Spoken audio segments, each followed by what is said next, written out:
Taste the Daily.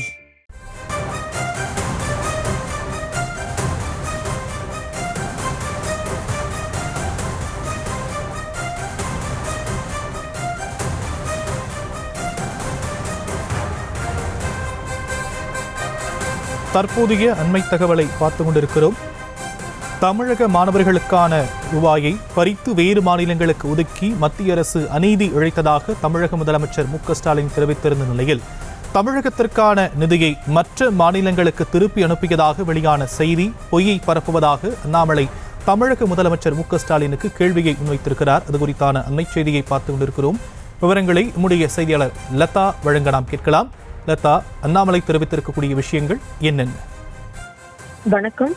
தமிழக முதலமைச்சர் X வலைதள பக்கத்தில் பதிவு ஒன்றை வெளியிட்டிருந்தார். தமிழக மாணவர்களுக்கு அந்த கிடைக்க வேண்டிய 2152 கோடி ரூபாயை மத்திய அரசு கொடுக்கவில்லை, மற்ற மாநிலங்களுக்கு வழங்கியிருக்கிறார்கள் என குறிப்பிட்டு தமிழகத்திற்கு எதிராக மத்திய பாஜக அரசின் அநீதியான அணுகுமுறைக்கு எல்லையே இல்லை என குறிப்பிட்டு தமிழக முதல்வர் பதிவிட்டிருந்தார். அதனை ரீட்வீட் செய்திருக்கக்கூடிய பாஜக மாநில தலைவர் பல்வேறு விஷயங்களை அந்த பதிவுல தெரிவித்திருக்காரு. அந்த வகையில தமிழகம் தனது பெருமையை தொலைத்து எண் கணிதத்திலும் தமிழ் மொழி அறிவிலும் கடைசி இடத்தில் உள்ளதாகவும், அதே போல கல்வியை அரசியலாக்கி கல்வியின் தரத்தை குறைத்து தமிழக குழந்தைகளுக்கு சமமான வாய்ப்புகளையும் உலகதரம் வாய்ந்த கல்வியையும் கிடைக்காமல் தமிழக அரசு செய்திருப்பதாக குறிப்பிட்டிருக்கிறார். அதே போல இந்த கல்வியாண்டின் தொடக்கத்தில் இருந்தே PM-ஸ்ரீ உட்பட சமக்ரா சிக்ஷாவின் அனைத்து அம்சங்களையும் செயல்படுத்துவதாக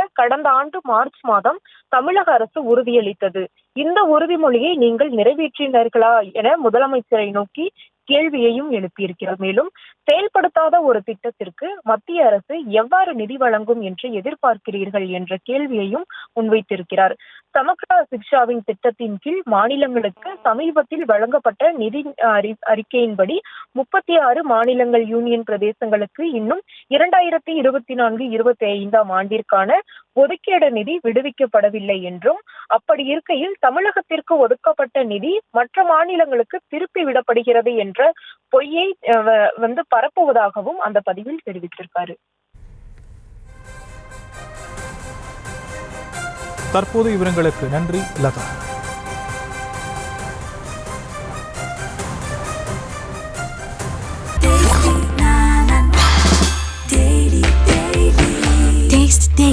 Taste the Daily.